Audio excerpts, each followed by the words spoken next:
कल दीदी मायके जा रही है, रात में लौटेगी।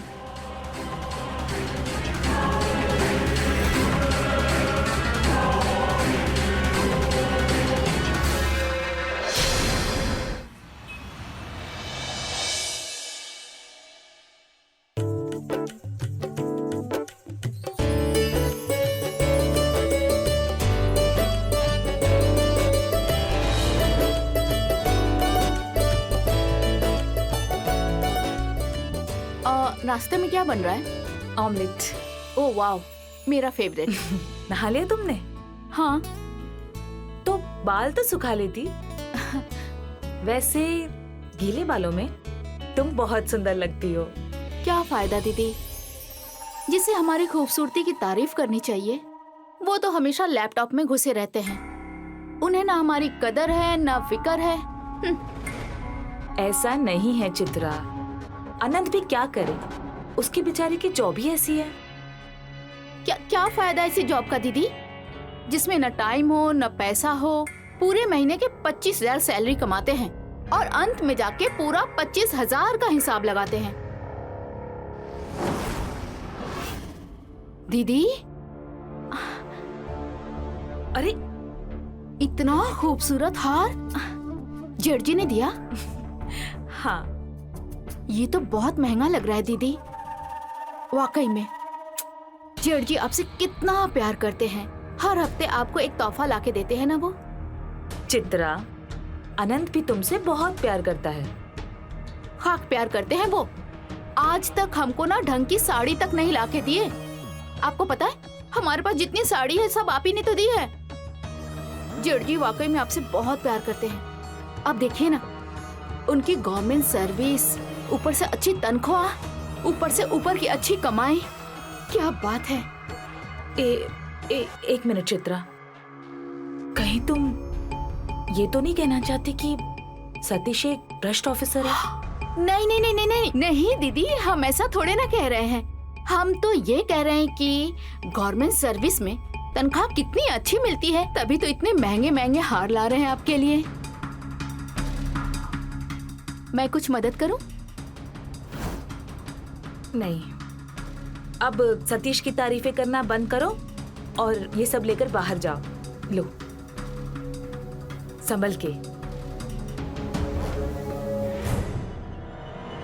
काश जेठ जी आपके नहीं हमारे पति होते जेठानी जी, तब तो जिंदगी की ऐशी हो जाती। लेकिन पति ना सही, यार तो बन सकते हैं ना जेठ जी हमारे।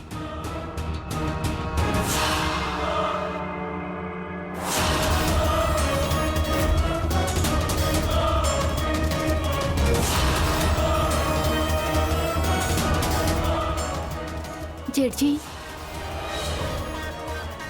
आपके लिए जूस।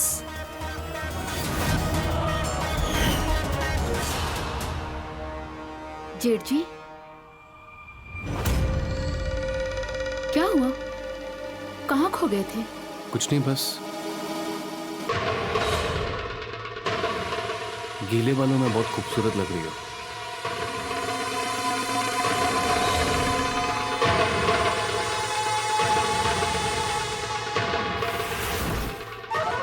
सॉरी, कुछ ज्यादा नहीं खो गए आप?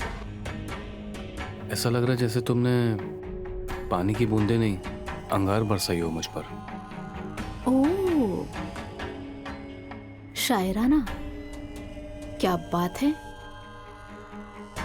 दीदी जी के लिए सोने का हार और हमारे लिए सिर्फ शायरी।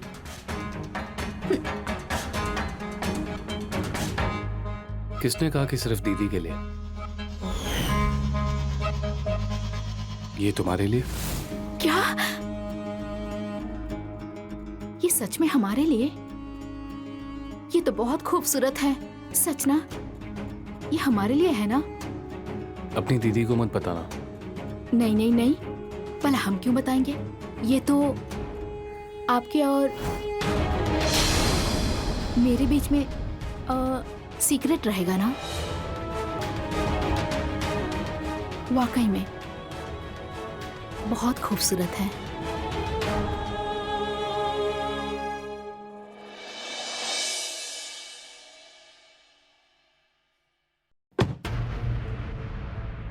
सुनो, जेठ जी तुम्हारा नाश्ते के टेबल पे इंतजार कर। हाँ बस 2 मिनट में आया। हमको एक बात नहीं समझ में आती।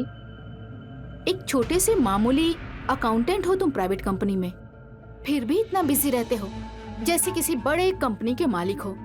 हाँ, हद है यार।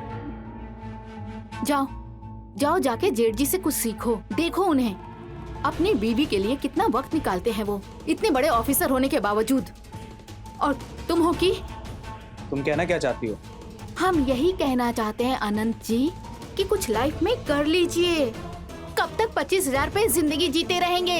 हाँ, आप साहब बोलो, हुआ क्या है? तुमको पता है कल जेठ जी ने दीदी के लिए इतना महंगा तोहफा लेकर आए, सोने का हार। और तुम हो कि आज तक हमको एक चवन्नी का तोहफा तक नहीं दिए हो। कुछ दिए हो क्या? बताओ, दिए हो?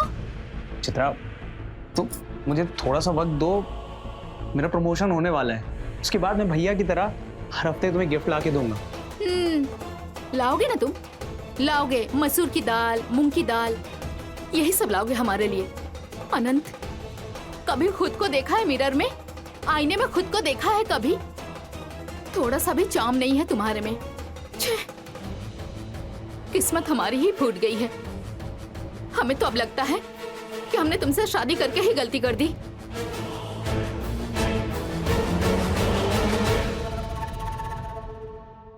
सतीश जी, टिफिन।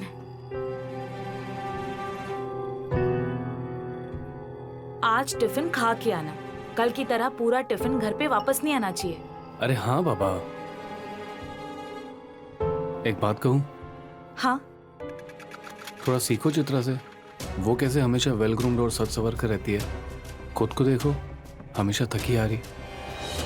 वो इसीलिए क्योंकि मैं घर का सारा काम करती हूँ और वो महारानी दिन भर सजने संवरने में बिजी रहती है। अरे तुम गुस्सा क्यों हो रही हो?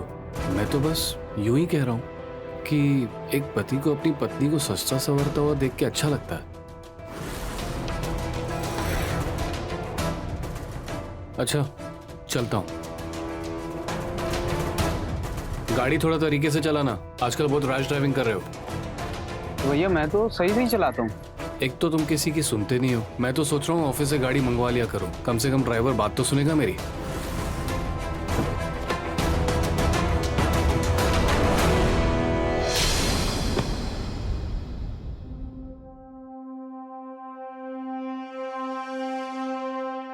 चित्रा, दीदी, आप? अरे क्या हुआ चित्रा? इतना घबरा क्यों गई तुम? नहीं, मैं घबराई नहीं। वो आप एकदम अचानक से आ गई ना, इसलिए। कुछ काम था? हाँ, ये देखो ना, ये शर्ट कैसी है? आज सतीश का बर्थडे है ना, तो मैंने सोचा कि गिफ्ट कर देती हूँ। कैसी है? सुंदर है ना? सच कहें दीदी तो बिल्कुल भी अच्छा नहीं है। जेठ जी इतने हैंडसम हैं, उनकी हाइट, लंबाई और कितने सुंदर दिखते हैं ना वो, उन पे ये शर्ट नहीं जचेगी। उनके ऊपर तो कलरफुल वाला बहुत सूट करेगा। हाँ। अच्छा, अरे आप दुखी क्यों हो रही हो? मैं अभी ऑनलाइन ऑर्डर कर देती हूँ ना, अभी आ जाएगा। और हाँ, आज रात का खाना भी मैं बनाती हूँ। नहीं, रहने दो, मैं सब कुछ खुद कर लूंगी। क्यों?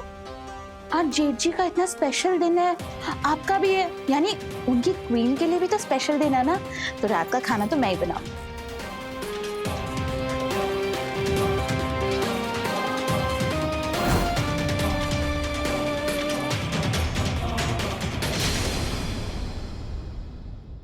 क्या बात है, आज बर्थडे बॉय बहुत स्मार्ट लग रहे हैं। Thank you. और तुम्हारे कान के झुमके बड़े प्यारे लग रहे हैं। Thank you. Happy birthday to you, happy birthday to you, happy birthday भैया। Thank you Anant. Wow, cake तो बहुत बढ़िया है। चलिए अब केक काट भी लीजिए। जरूर। अरे एक मिनट, बहुत जरूरी काम है। ये बताओ कि इन दोनों शर्ट्स में से आपको ज्यादा कौन सी अच्छी लगी? ये वाली। देखा, मैंने कहा था ना दीदी कि जेठ जी को सिर्फ मेरी चूज की हुई शर्ट पसंद आएगी क्योंकि मुझे उनकी चॉइस पता है, लेकिन आप हैं कि मानती नहीं। चलिए अब केक कट किया जाए। Sure. Happy birthday to you, happy birthday to you, happy birthday dear JD, happy birthday to you. ये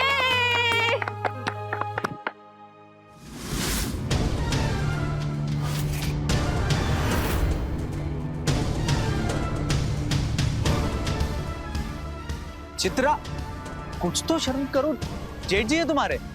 अरे तो क्या हो गया, पर मेरे दोस्त भी तो हैं, और जब दोस्ती की है तो किस बात की शर्म? हाँ? अरे अरे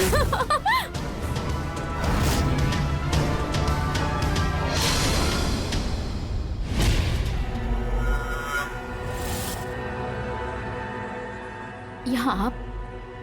हाँ वो केक साफ करने आया था। मेरे वॉशरूम में पानी नहीं है और मुझे काफी इरिटेशन हो रही है, तो अच्छा आइए।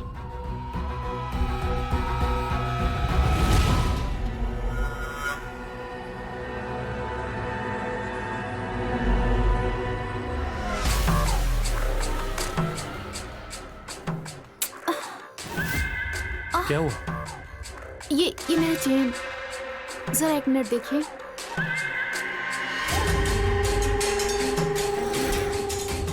मेरा चेन भी आपके जितना मुझे सताता है।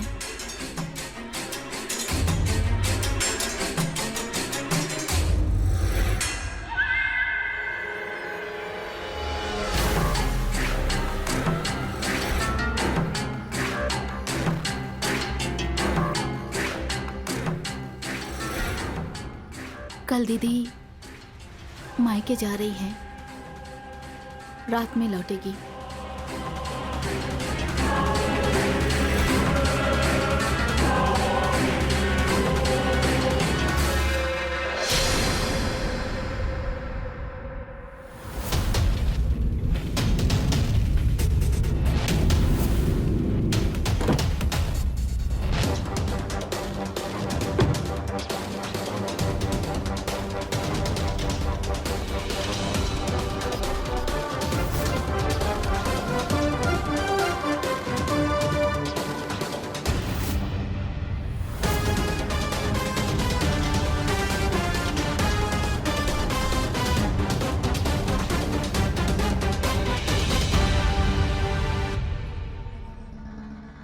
क्या हुआ? तुम्हें मेरा आना अच्छा नहीं लगा? मैंने ऑफिस से छुट्टी तुम्हारे लिए ही ली है। कुछ नहीं, बस हमारी किस्मत पे हमको रोना आ रहा है। देखिए ना, दीदी कितनी खुशनसीब है ना कि उन्हें आप जैसा पति मिला जो उनसे बहुत प्यार करता है, उनकी बहुत कदर करता है। आप तो हर हफ्ते दीदी के लिए कुछ न कुछ लेकर आते हैं, उन्हें महंगे महंगे तोहफे देते हैं, और एक हमारा पति, तोहफा तो दूर की बात, वो हमें टाइम तक नहीं देता है। ऑफिस में ओवर टाइम करते हैं, ऊपर से सैलरी सिर्फ 25,000 रुपए। वो कॉर्पोरेट में जॉब करता है, वहाँ ऐसे ही ओवर टाइम चलता है। पर हमारी लाइफ का क्या? हाँ, हमारी जिंदगी तो बर्बाद हो रही है ना। क्या हमारे कोई अरमान नहीं, हमारी कोई ख्वाहिश नहीं है क्या? उसका क्या होगा? उसके लिए मैं हूं ना, मैं पूरे करूंगा तुम्हारे अरमान और तुम्हारी ख्वाहिशें।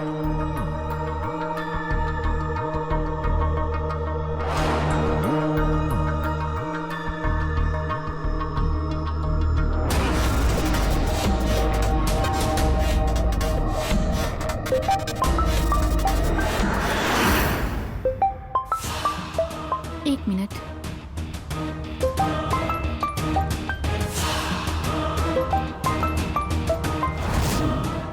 ये आदमी भी ना,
हमें पक्का यकीन है इनकी और चित्रा के बीच में कुछ तो चक्कर चल रहा है। हम कुछ भी बर्दाश्त कर सकते हैं, लेकिन पति की बेवफाई नहीं।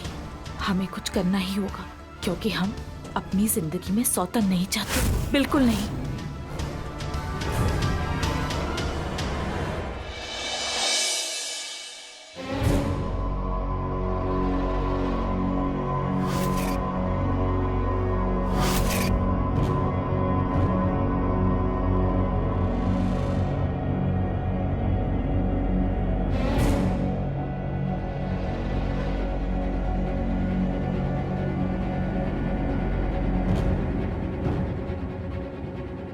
क्या हुआ?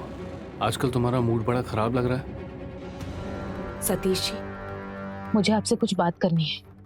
बोलो। आपने कहा था कि अनंत और चित्रा एक आध महीना यहाँ रुकेंगे, और जैसे ही अनंत को कोई अच्छा जॉब मिल जाएगा वो चित्रा को लेकर यहाँ से चला जाएगा अपने नए घर में। लेकिन अब करीब 2 महीने हो चुके हैं, और कितना समय। तो क्या हो गया कमला? अनंत मेरा छोटा भाई है, वहाँ कानपुर में बहुत कम सैलरी में जॉब कर रहा था। यहाँ लखनऊ में कम से कम करियर बनने के चांसेस तो हैं, और बड़े भाई का घर होते हुए वो किसी और जगह पे रहेगा, अच्छा लगता है क्या? देखो, उसे थोड़ा फाइनेंशियली स्टेबल हो जाने दो, अच्छी जॉब लग जाने दो, थोड़े पैसे जमाने दो, उसके बाद देख लेंगे उसके लिए दूसरा घर। नहीं सतीश जी, मुझे कुछ ठीक नहीं लग रहा। पता नहीं क्यों मुझे चित्रा के लक्षण ठीक नहीं लगते। वो जैसे चिपक चिपक के आपसे बातें करती है, आपके आसपास घूमती रहती है। मुझे ये सब कुछ जरा भी पसंद नहीं। अरे बच्ची है वो, ऐसे ही करती है, तुम उसका टेंशन मत लो।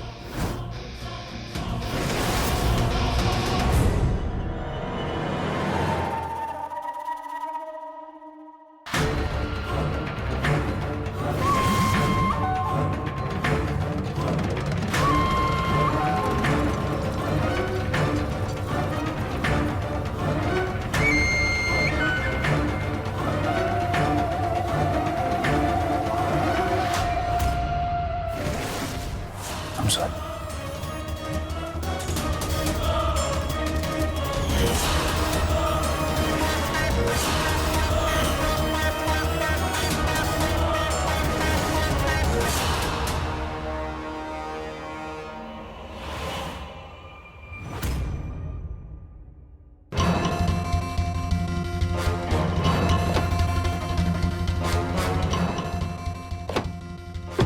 अनंत, मैं कुछ भूल गया हूँ, तुम गाड़ी निकालो।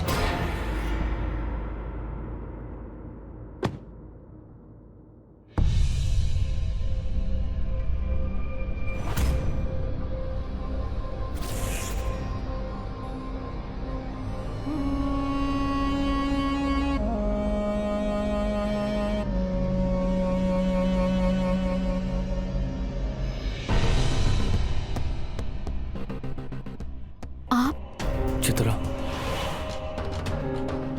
अब मैं तुम्हारे बिना नहीं रह सकता। सुनिए, दीदी आज दोपहर में डॉक्टर के पास जा रही हैं, 3:30 बजे।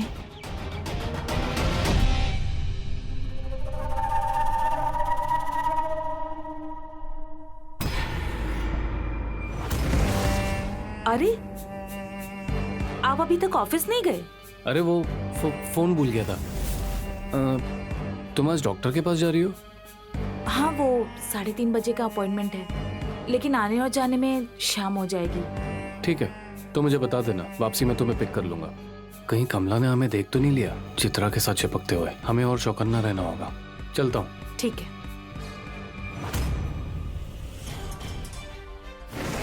लेकिन इन्हें कैसे पता चला कि मैं डॉक्टर के पास जा रही हूँ? मैंने तो इन्हें बताया ही नहीं था।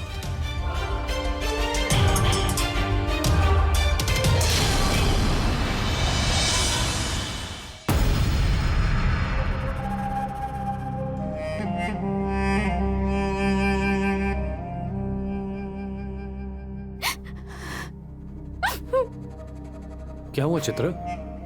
सतीश, मैं आपके बगैर नहीं रह सकती अब। मैं सच कह रही हूँ सतीश, मैं सच्ची आपके बगैर नहीं रह सकती अब। मुझे ऐसा क्यों लग रहा है कि जैसे मैं दीदी का कुछ चुरा रही हूँ, जैसे मेरी जिंदगी से सब कुछ जाने वाला है। सतीश, बताइए ना अब मैं क्या करूँ? मुझे कुछ भी समझ में नहीं आ रहा है। सतीश, मुझे कुछ भी नहीं समझ में आ रहा है। प्लीज मुझे बताइए मैं क्या करूँ। चित्रा, मैं भी तुम्हारे बगैर नहीं रह सकता, और ये सोचकर कि वो आनंद तुम्हारे साथ है, मेरे रगों में कीड़े तोड़ते हैं। पर सतीश, आखिर कब तक? मुझसे नहीं हो पाएगा। कब तक हम यूं ही ऐसे चुपके चोरी चोरी मिलते रहेंगे सतीश? हाँ, और वैसे भी सब कुछ तो दीदी का है ना? हाँ, अगर आपने मुझे छोड़ दिया तो हाँ, सब कुछ तो दीदी का है। आप तो कभी भी अपनी मर्जी से मुझे इस घर से और अपनी जिंदगी से निकाल फेंक देंगे। फिर मेरा क्या होगा? मैं कहाँ जाऊंगी? मेरा क्या होगा सतीश? हाँ? तुम्हें सच में ऐसा लगता है मैं करूंगा तुम्हारे साथ? पर दीदी और अनंत के रहते हुए हम कैसे खुल के मिल पाएंगे? हम तो खुल के जी भी नहीं पाएंगे। मैं तुम्हें पाने के लिए कुछ भी कर सकता हूँ। सच्ची ना? हाँ चित्रा।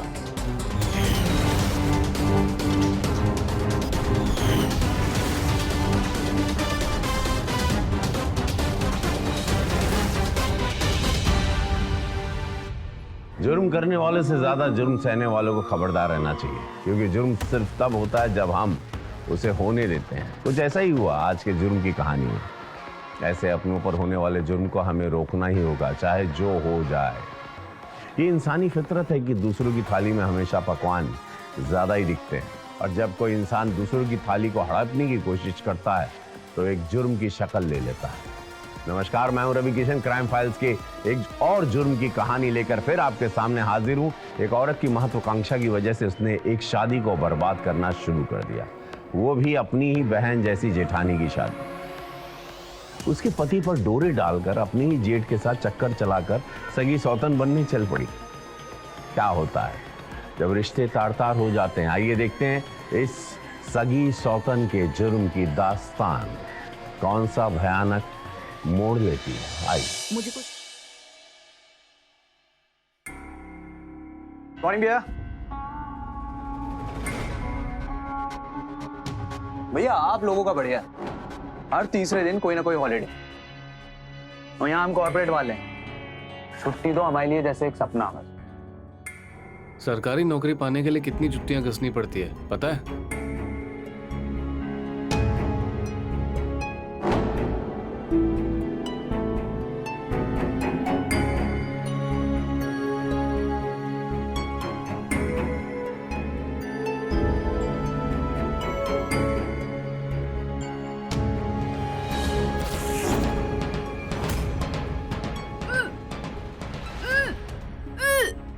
चित्रा, कमला ये देखो जरा। चित्रा, बैठो बैठो, वो देख लेगी।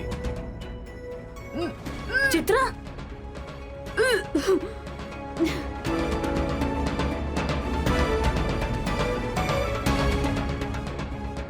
ठीक हो? ठीक हो अभी?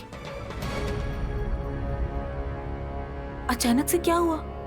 कुछ गलत खा लिया था क्या? नहीं भाभी, पता नहीं, एकदम ऐसे मन अजीब सा लग रहा था थोड़ा सा। खाया तो घर का ही खाना था फिर। आप ठीक लग रहे हैं?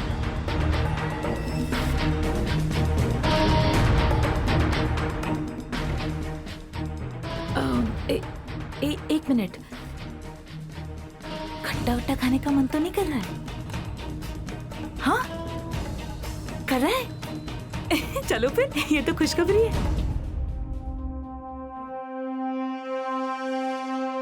खुशखबरी है, मैं ताई बनने वाली हूँ।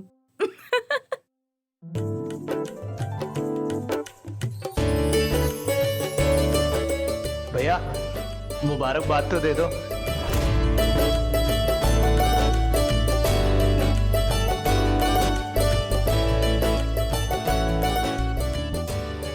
अनंत, तुम मुझे मंदिर छोड़ दो। नहीं, रहने दो। तुम लेट हो जाओगे, मैं खुद ही ऑटो लेकर चली जाती हूँ। भगवान से मुझे इस खुशखबरी के लिए शुक्रिया अदा कहना है।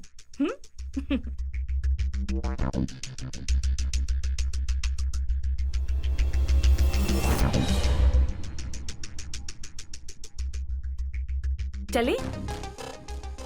चलो, अनंत आते वक्त मिठाई जरूर ले लेना। वापस बधाई। बाय भैया। बाय चित्रा, आता हूँ। हाँ, अपना ख्याल रखना।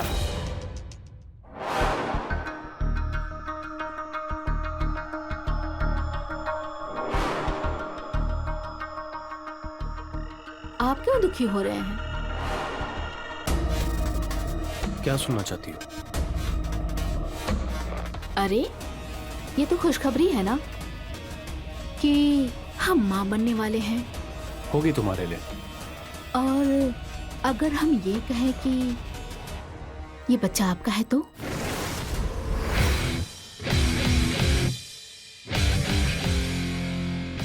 सच चित्रा?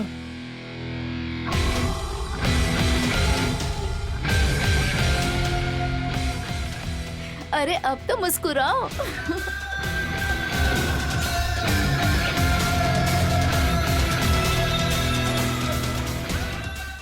पापा बनने का सुख अपने हाथ से जाने नहीं दे सकता मैं। इसीलिए मुझे कमला और अनंत को रास्ते से हटाना पड़ेगा, ताकि मैं और चित्रा हंसी खुशी रह सके अपने बच्चे के साथ उम्र भर। और अनंत की मौत तो आज ही रात करवा के रहूंगा मैं।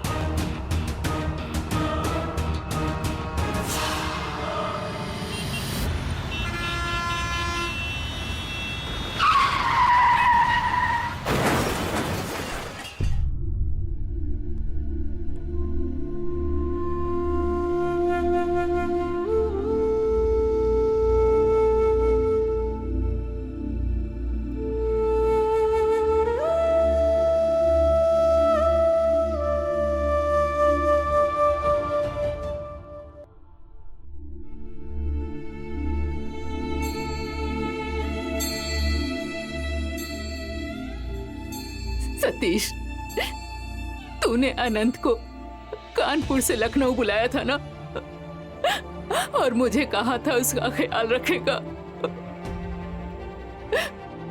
फिर ये कैसे हो गया बेटा? कैसे हो गया उसका एक्सीडेंट? माँ, मैं उसे हमेशा कहता था कि गाड़ी धीरे चला, पर वो था कि मेरी कभी सुनता ही नहीं था। कितना खुश था अनंत, कितना खुश था ये जानकर कि वो बाप बनने वाला है। अभी 6 महीने भी नहीं हुए थे इनकी शादी को, और ये बेचारी चित्रा विधवा हो गई। अब इसका ध्यान कौन रखेगा? माँ, आप चिंता मत करो, मैं हूं ना।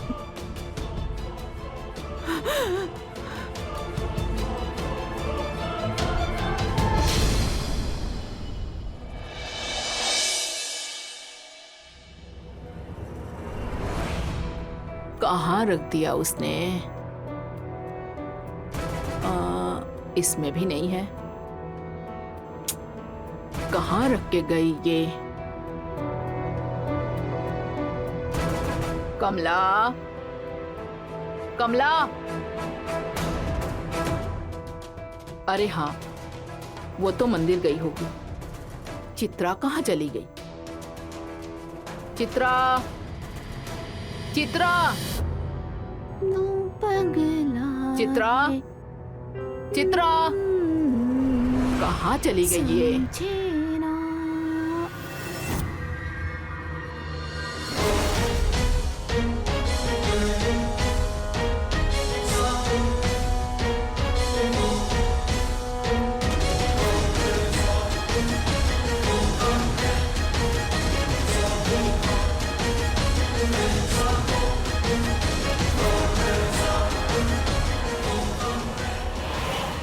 अभी 15 दिन भी नहीं हुए इसके पति को मरे हुए, और ये नीलज नाच रही है।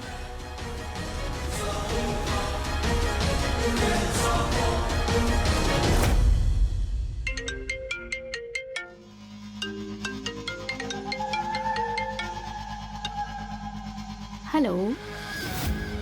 मैं ऑफिस से घर आ रहा हूँ। अच्छा, बड़ा जल्दी घर आ रहे हो, पर इतना जल्दी घर आके करोगे क्या? क्योंकि पहले तो हमारी जेठानी जी हड्डी बनी थी और अब तुम्हारी मम्मी जी कबाब में हड्डी बन के बैठी हैं। मम्मी की चिंता छोड़ो, बड़ी तलब लग रही है तुमसे चिपकने की। ओह, तो एक काम क्यों नहीं करते, अपनी मम्मी जी को फिर से कानपुर भेज दो। अरे आज रात के मजे लेने दो, कल निपटारा करता हूँ अपनी माँ का। ठीक है, मैं आपका वेट कर रही हूँ। जरा प्लीज जल्दी आ जाना। Okay, bye.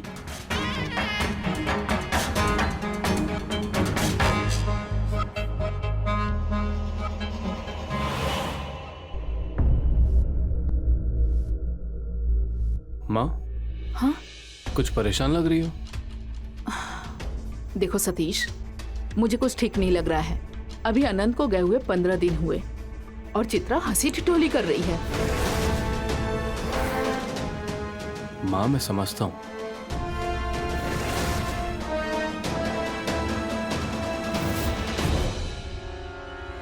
माँ जी, आप जेठ जी से हमारी शिकायत कर रही हैं? नहीं चित्रा, ऐसा कुछ नहीं है, माँ ने कुछ नहीं कहा। अच्छा, हमने सुना, हमने अपने कानों से सुना। माँ जी, आपको हमारा रंग ढंग, हमारा चाल चलन बिल्कुल नहीं पसंद। क्यों, क्या दिक्कत है माँ जी? हम थोड़ा सा हंस खेल रहे हैं, बोल रहे हैं, सबसे बातें कर रहे हैं, इस बात से तकलीफ है आपको? नहीं नहीं, आप बताइए हम क्या करें माँ जी, हम क्या करें?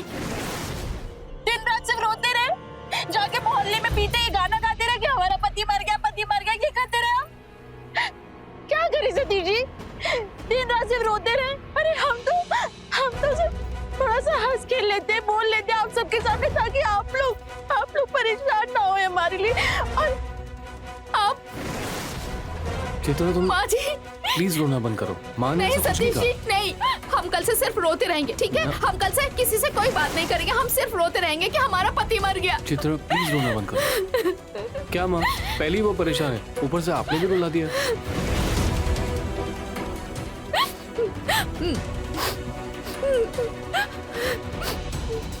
हमें माँ को कल के कल ही महीने के घर के खर्चे के पैसे ना भेजने की धमकी देकर यहाँ से कानपुर भेजना पड़ेगा, क्योंकि मैं नहीं चाहता कि मेरे और चित्रा की मोहब्बत के बीच में कोई आए।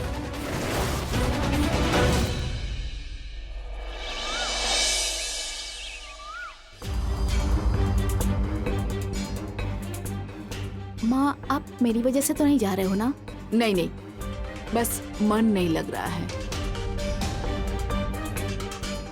खुश रहो, खुश रहो। चित्रा, गाड़ी की चाबी अंदर रह गई है, लेकर आना।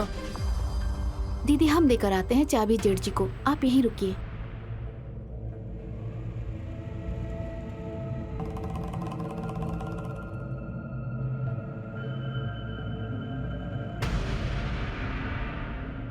सुनो, मैं तुम्हारी सास हूं, वो मेरा बेटा है, तुम मेरी बहू हो। वो भी मेरी बहू है। लेकिन एक औरत होने के नाते मैं तुम्हें बता दूं, कब कौन सी सगी औरत सौतन बन जाए पता नहीं चलता। इसलिए अपने घर को संभाल ले, दरारें पड़ने से पहले।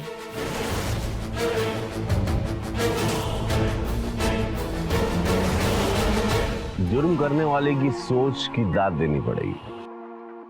न जाने क्या सूझता है उन्हें कि इतना बड़ा जुर्म कर लेते हैं, वो नहीं किसी मासूम इंसान की जिंदगी दांव पे लगाकर। एक बार भी नहीं सोचते कि उस मासूम इंसान पर क्या असर होगा उसका। हमें ऐसे ही जुर्म करने वालों से दूरी बनाए रखने और अपनी जिंदगी को सुरक्षित रखना है। किसी पर अंधा विश्वास नहीं रखना चाहिए।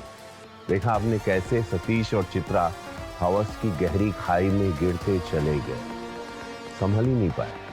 सतीश को चित्रा की आदत होने लगी और वो रोज कोई ना कोई बहाना बनाकर अपनी पत्नी कमला को कुछ घंटों के लिए घर से बाहर रखने लगा और इन्हीं कुछ घंटों में वो चित्रा को मिलता। ये सिलसिला हफ्तों चला। चित्रा ने सतीश को जैसे पूरी तरह अपने वश में कर लिया। जहां सतीश को सिवाय चित्रा के कुछ नहीं दिखाई दे रहा है, वहां अब चित्रा के मंसूबे वो सब पाने को होने लगे थे जिसके लिए उसने रिश्ते की मर्यादा तोड़ी, अपनी ही जेठानी को दांव पे लगा दिया। हवस पास। आइए देखते हैं कैसे। गाड़ी के पीछे के दोनों बैक टायर पंचर है। अब क्या होगा? माँ को स्टेशन जाने में देरी हो जाएगी तो? अरे रिक्शा में छोड़ देंगे। आओ माँ। Good morning sir. मैं बस ऑफिस के लिए निकल ही रहा था। एक्चुअली माँ को स्टेशन छोड़ने जा रहा हूँ। बताइए ना, कुछ अर्जेंट? ठीक है, मैं देखता हूँ। कमला, तुम माँ को रिक्शा से स्टेशन पे छोड़ दो। दिल्ली से कोई बड़े ऑफिसर्स आए हैं, मुझे जल्दी ऑफिस जाना होगा।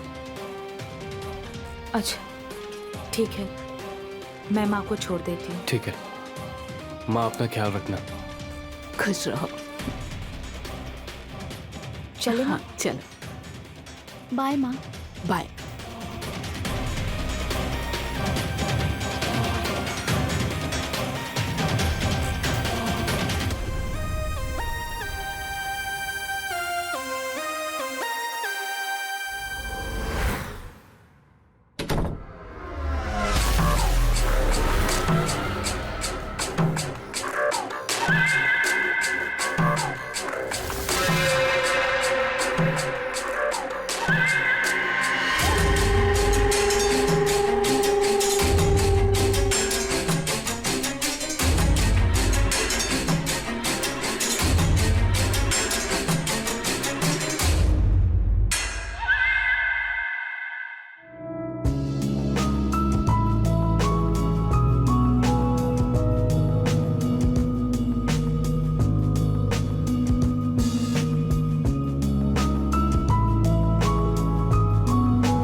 ये क्या हो रहा है यहाँ?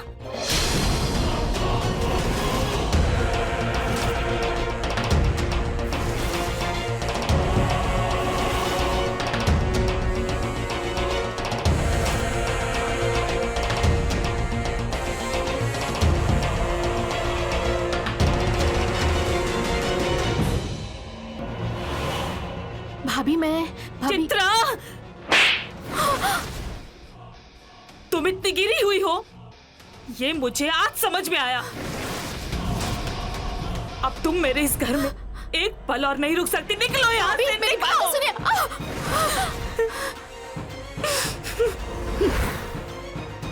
घर से मैं नहीं, तुम जाओगी।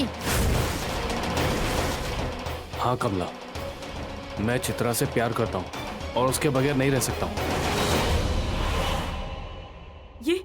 ये आप क्या कह रहे हैं? आपको समझ में आ रही है कोई बात? हाँ, मैं जानता हूँ मैं क्या कह रहा हूँ। मैं उससे प्यार करता हूँ। मुझे चित्रा की आदत हो गई है, वो हर दम मेरे सर पर नशे की तरह सवार रहती है। इसे पाने के लिए मैंने अपने भाई को तक। भाई भाई भाई को क्या? भाई को क्या? क्या क्या भाई को? हाँ, मैंने पूछा भाई को क्या? मैं बताती हूँ। हमने आनंद जी की कार की ब्रेक की वायर काट दी ताकि उनका एक्सीडेंट हो जाए और हमें छुटकारा मिल जाए ताकि हम दोनों पूरी जिंदगी साथ गुजार सकें।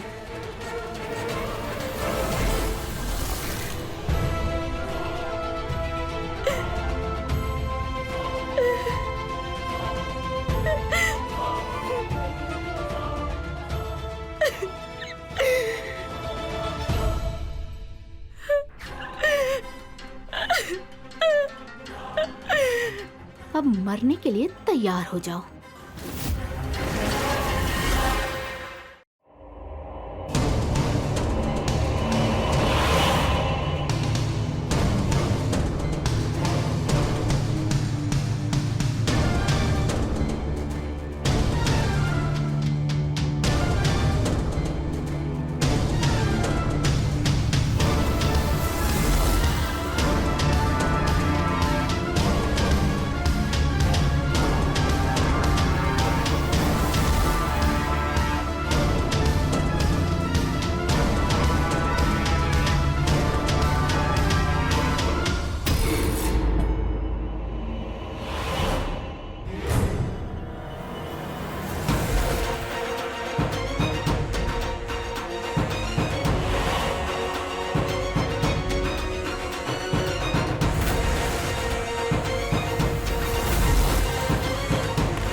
रुक जा सतीश, हट।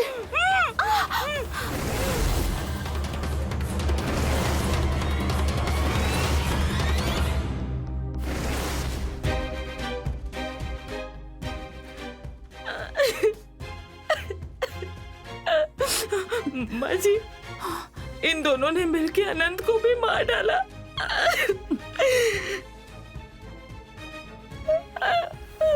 अगर मुझे पता होता कि मेरी कोख से तू जैसा राक्षस पैदा होगा, मैं तुझे पैदा ही नहीं होने देती। संभाल लिए आप। सही समय पर आपने पुलिस को फोन करके कानून का साथ दिया आपने।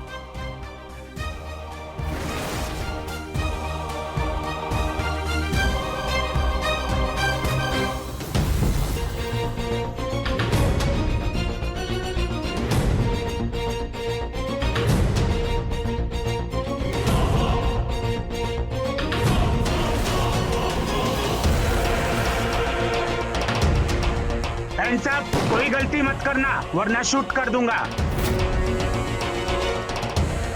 ले चलो सबको।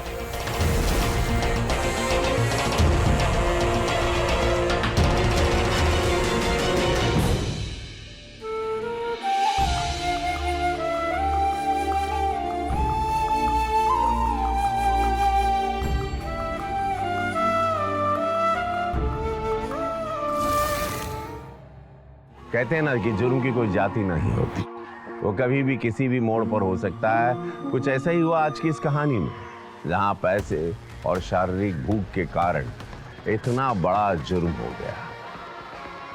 सतीश ने अपनी हवस के कारण अपने छोटे भाई की हत्या कर दी। अगर समय रहते सतीश ने अपनी विकृति पर काबू पा लिया होता तो शायद वो जुर्म करने से बच जाता। चित्रा एक अच्छा जीवन जी सकती थी अगर वो अपनी महत्वाकांक्षाओं की गुलाम बनकर ना रह जाती और अपनी शादीशुदा जिंदगी को समझने की कोशिश करती, बस सिर्फ इसीलिए क्योंकि उसका पति उसका जेठ जैसा हैंडसम या अच्छा नहीं दिखता था। उसने इतना बड़ा जुर्म कर दिया। याद रखिए, हमारा समाज कुछ मर्यादाओं के धागों से बंधा हुआ है, ये भारत, और जब तक हम इन धागों का सम्मान करते हैं हमारा जीवन सुखमय रहता है। और इसी बातों को आपके पास छोड़कर अब लेता हूं आपसे अलविदा। फिर मिलूंगा क्राइम फाइल्स के अगले एपिसोड में क्राइम की नई कहानी लेकर। तब तक रहें खबरदार, बने होशियार, देखते रहें मेरे साथ क्राइम फाइल्स। जय हिंद, भारत माता की जय।